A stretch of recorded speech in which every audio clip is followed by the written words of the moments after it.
Hi, everyone. This is Heather. And this is Dani. And we're two of the translators who worked on the Book of Ruth. And this is a translation commentary on the first chapter of Ruth's story. Okay, so the first question, early on in the story, Elimelech and his family moved from Israel to Moab. Can you tell us a little bit about the relationship between Moab and Israel? Yeah, for sure. First off, if you guys want to know a little bit about Moab overall, look at the key concept story called Moab. But for this book in particular, for Ruth's story, what's really important to know is that even though there was political peace between the two nations, there wasn't any war, there was still a lot of bad blood and tension between the people themselves. And this goes back to history that people's grandparents and great-grandparents lived through. So when the Israelites first came out of slavery in Egypt, they just got free, they're moving into this land that God has promised them. Moab attacks them. Even though Moab is actually distantly related to them, and so they should have had some kind of family loyalty with each other, Moab attacks them. They hire a guy to curse them. When that doesn't work, Moab gets their women and some Midianite women to seduce the Israelite men into worshiping other gods. This results in an epidemic where 24,000 men die, which is a lot. And so when the Israelites think of Moab, what they think of is this nation of backstabbers that resulted in the death of 24,000 of their people. And so that'll leave a scar, and it does for a lot of the people in Joy's hometown, and that's a really important thing to recognize for the entire book of Ruth. One fun Easter egg is in chapter 2, you guys are going to be introduced to this man called Boaz. He's a very important person. We're going to save him for later. One of the things to remember is Boaz's second cousin is a man named Phineas. And Phineas was actually the man who made that epidemic where 24,000 people died end. And so there's some family tension in particular going on that you guys get a sneak preview about. So of all the places they could have chosen to go, Moab seems like a really poor choice. Yeah, it's geographically close by, but it is known as a nation of backstabbers, so it was a little bit of an odd choice for them. All right, well, in this translation, we chose to use the word tribal leaders instead of judges. Can you talk a little bit about why we made that decision? Yeah, so a lot of the problem is that the English word judge is just too narrow. A lot of times in American English, when we think of a judge, we think of someone who is sitting in a courtroom, there's a court case, there's a legal ruling, and that's all. But the Hebrew word is shoftim, and the shoftim were kind of like the guardians of justice, shall we say. And they had a much more holistic view of justice. Dealt with retributive justice, which you would see in a courtroom with a legal ruling and a verdict. But it also dealt with restorative justice and social justice. So you have all three kinds going on that these shoftim were guardians of. And the basic idea behind it is that there are blueprints for the way the world works. There's this optimal way the world's supposed to go and work. And so the shoftim, or the guardians of justice, are in charge of following these blueprints and making sure things work that way. And they do that by handing down verdicts in court cases and enacting the punishment, but also by doing things like going to war, rescuing people, governing people. It's a lot more holistic, and it's broader than just a courtroom setting. So that's why we went with tribal leaders. If you guys want more information about this social role, look for the key concept story called Judges and Tribal Leaders, Shoftim. Yeah, it makes a lot of sense that we would need to pick a broader word. So we did.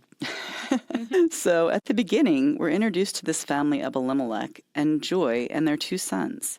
And this family is described as being Ephrathites from Bethlehem. What does that mean? So, yeah, a lot of English translations say they're Ephrathites from Bethlehem. Our translation says they are descended from the founding family of Bethlehem. So, brief geography lesson. You have Israel, which is the country. So you have the country of Israel, which was settled by descendants of a man named Israel. Within that country, you have a region of Judah. And that place was settled by the descendants of a man named Judah. We're seeing a running theme. And then within that place, there's an area called Ephrathah, which were settled by descendants of a woman named Ephrathah. And then within that area, you have a town called Bethlehem.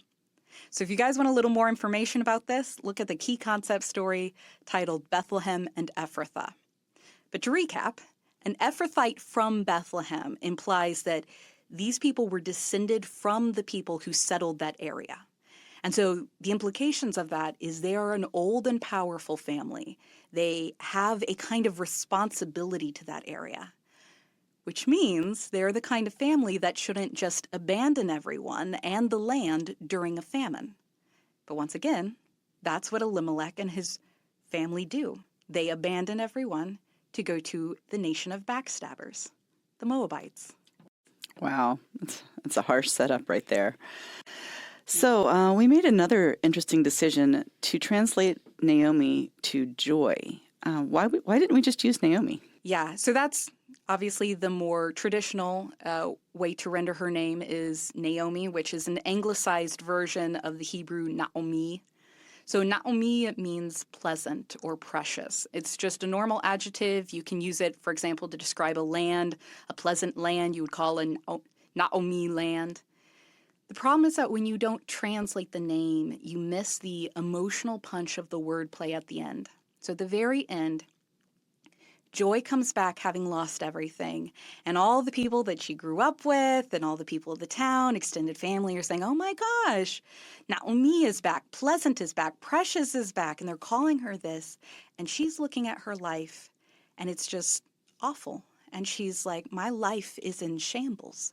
How are you going to call me pleasant and precious? That doesn't fit me. That doesn't fit my life. Call me this new name that fits my life better. And when you don't translate the name, you lose that emotional punch, which we really wanted to keep. And so we picked Joy because it's a more common American English name than pleasant or precious, but it still gets at that same emotional punch, and it's close enough in meaning that you can really get her grief and her hopelessness at the very end. All right, let's talk a little bit about the choice at the end a bit more. There's a difference in our translation and some of the other ones. So in Naomi's speech, when she wants people to stop calling her Naomi joy, she says, call me Mara, bitter. But here we have call me Mara, miserable. So other than alliteration, why do we make that choice? Yeah, so the difficulty is that bitter in English, American English, focuses mostly about a character quality. A bitter person is a person who's got, very unforgiving and just harsh and that kind of character quality. But the Hebrew word is closer to this idea of toxic or poisonous. So it's a word that's commonly used in various stories in Scripture to refer to water that people can't drink or plants that people can't eat without getting sick or dying. But it was common in ancient Hebrew, biblical Hebrew, for people to use that word to refer to an emotional state. And the idea behind it, what it communicated by that metaphor was, my life and my environment are poisonous to me. It is toxic to me, and so I'm miserable. And that's really what Joy is bringing out here. She's like, I have lost everything. Life is poisonous to me. It's made me miserable, and this is my fate now. So why is her situation so miserable? So there are two main things going on. The first one is that it focuses on the present, the second one on the future. So in the present, she has just lost all of her male relatives in her immediate family. So she's dealing with grief.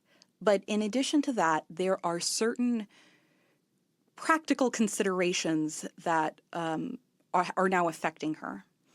Because you're dealing with a patriarchal society where men's role and responsibility was to take care of finances and physical protection and legal protection, Joy no longer has access to any of that. She doesn't have a husband to provide for her or take care of her or go to court if someone takes advantage of her. And she has no sons to do that either.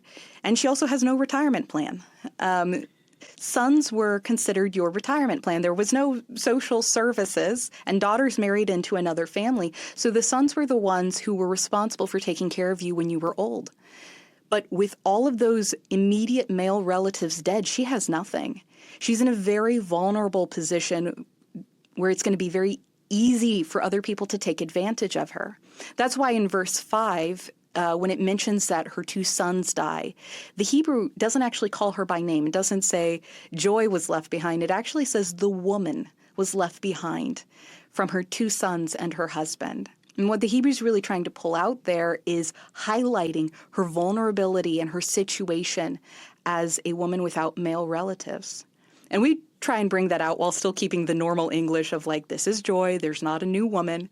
But we try to bring that out by saying Joy was left behind, a woman with no husband and no sons, to try and keep that emphasis that's there in the original.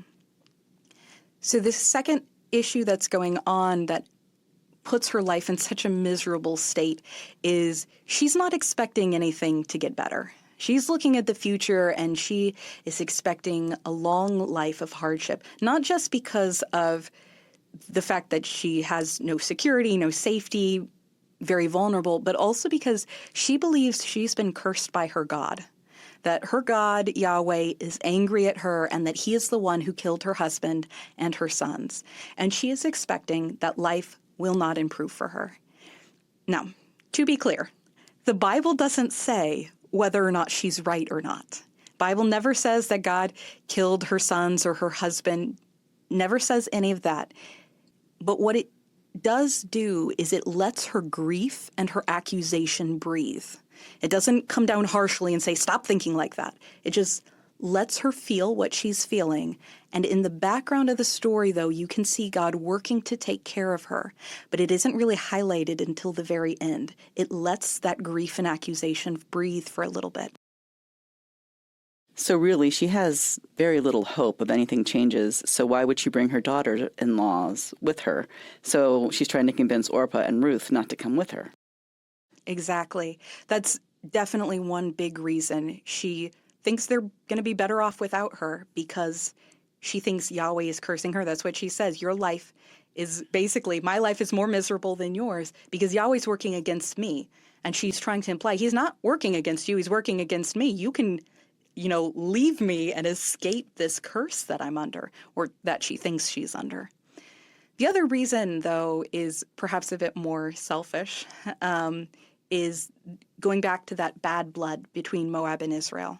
Joy's already coming home in disgrace. She and her family abandoned everyone in the middle of, a famine, and now she's coming back seemingly under a curse by God, having lost her husband and her 2 sons. And to bring home, one of those Moabite girls, or 2 of them, with her would be just a heavy amount of disgrace. Yep, that makes total sense. So that's why they would be throwing away their chances to get married again if they came with her? Exactly. No good Israelite family is going to want a Moabite daughter-in-law if they have other options.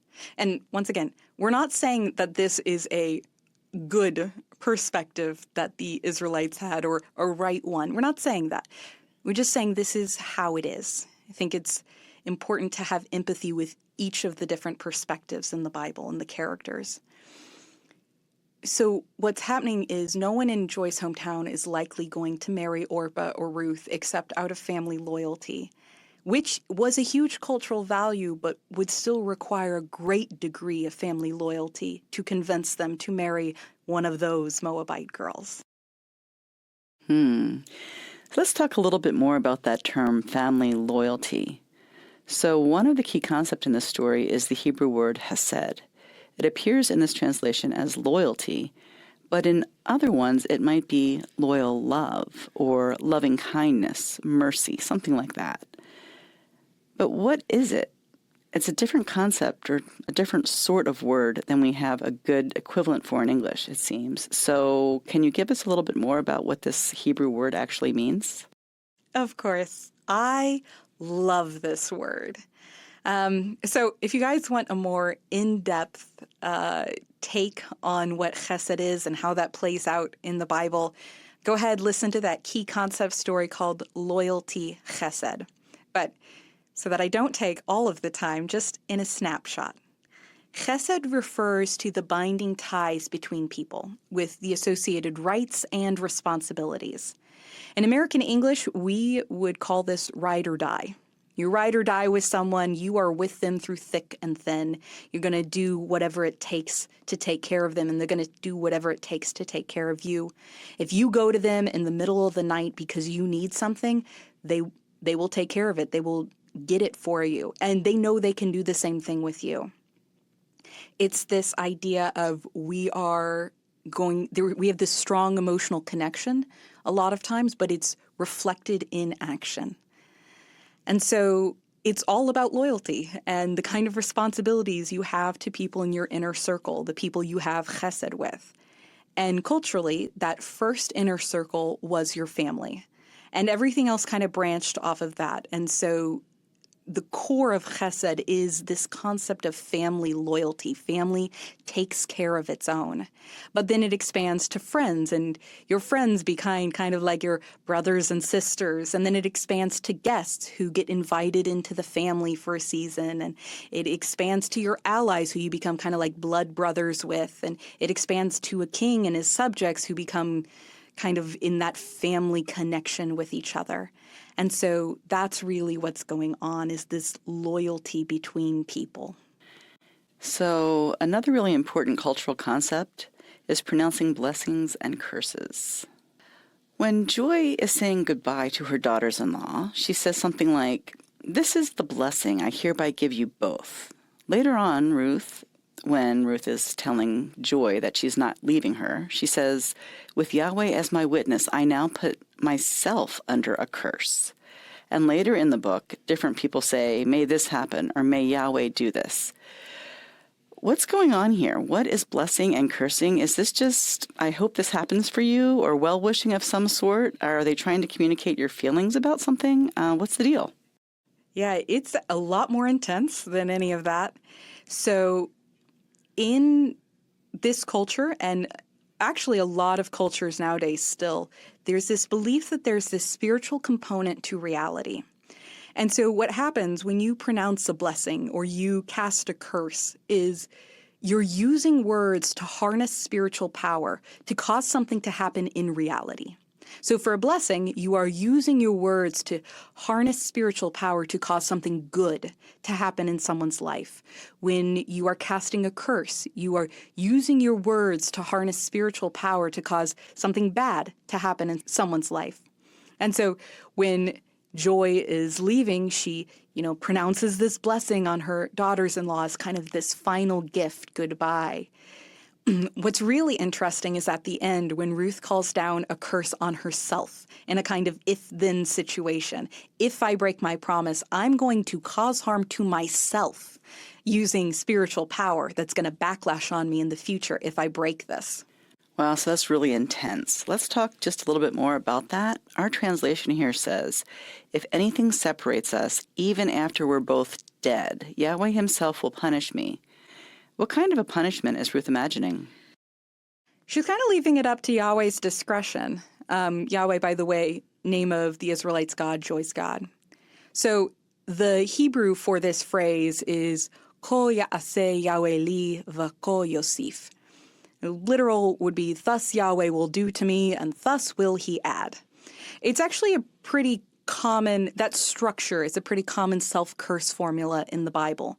Not necessarily using Yahweh's name, but just the "thus blank will do to me, and thus will he or they add." So King Saul, who's an Israelite king later, he does it. Queen Jezebel, who is even later, but she's not Israelite, she still uses a similar curse structure. The basic idea is people who are casting this curse on themselves are basically saying, I'm using spiritual power to set up a trap that's going to backlash on me horribly if I don't fulfill my promise. And God or the gods are going to hold me accountable and make sure that happens. But nobody is very specific about what they expect or want the gods to do. So it's kind of open to God or the God's discretion about what exactly that looks like. Mm-hmm. All right. So you mentioned Yahweh several times in there. Who is Yahweh? Yeah, Yahweh is the personal name of the God of the Bible. It is the name he chose for himself, and it is the name that is frequently associated with his loyalty to his people. And you'll see, that loyalty and that family loyalty, that chesed, is a running theme all throughout the book of Ruth and Ruth's story. So if you guys have seen Prince of Egypt at the burning bush, when God says, I am who I am, that is this name, Yahweh. Now, nobody's sure about the pronunciation. We went with the more common American English pronunciation of it, but that actual pronunciation has been lost to time. What's really interesting, going back to Ruth's self-curse, is that she uses the personal name of the Israelites' God, of Joy's God. Most people use a more generic, the gods or God in this formula, but Ruth doesn't. She doesn't use generic, and she doesn't use the name of one of the Moabite gods, which might be expected since she's Moabite. But Ruth has just said to Joy, your people are my people, your God is my God. And then she uses that particular God's name, Yahweh, Joy's God's name, in her self-curse to emphasize that even more. Yeah, it is really interesting. She's really identifying with Joy and her culture already. Very much so. So what you just said, your people are my people, don't most English translations say your people will be my people and your God will be my God? Why did we not choose that future? Yeah. So this goes back to, as always, the Hebrew. So Hebrew for that phrase is Amech Ami va Elohech Elohai. And so literal translation, your people, my people, your God, my God. Now, translation of this all hinges on the fact that if it had meant will be, there would have been this Hebrew word yihyeh there. So it would have been yihyeh amech ami v'yihyeh Elohei Elohai. But that's not there. It's just amech ami v'Elohei Elohai. So what's actually going on is Ruth is saying, right now, your people are my people, your God is my God. This ties in with what Joy has just said. Joy just said, look, your sister-in-law is going back to her people and her gods go with her. And since they're both Moabite, the implication is go back to your people and go back to your gods. And Ruth's response is, no, your people are my people. Your God is my God. If you want me to go back to my people and my God, I'm going with you. And so it's this huge expression of loyalty to Joy and especially to Joy's God, Yahweh. Okay. Can we talk just a little bit more about Ruth's speech here? In Ruth's self-curse, which we've already talked about, some translations say, if anything except death separate us. But we chose to say, even after we're both dead. Can you explain why we did that? So this all hinges on the translation of this little Hebrew word, ki. Ki is this lovely, horrible Hebrew word that everybody ties themselves up in knots about trying to translate. It's typically translated as if or that. It basically just begins a clause. So the literal translation of this is, if the death will separate between you and me. And this ties in with worldview and culture. At this time, in this culture, everybody believes in an afterlife. Israelite, Moabite, doesn't matter. Everybody has their own view about, there's an idea that there is an afterlife. They have different views about what the afterlife is. But there is this life after death, or at least existence after death. Nothing stops at the grave. It all continues on. What Ruth is not saying, she's not saying, well, I'm with you to death, but not beyond. No, what she's saying is, I am with you to death and beyond. We are going to be together for eternity. And so she is, once again, heavily emphasizing there is nothing, at no point in my current physical life or in the afterlife in which we will be separated. We are ride or die and beyond. She's really loyal. Yeah, very much so. Well, that wraps up our notes on this chapter. Thanks so much for joining us, and we hope we'll see you next time.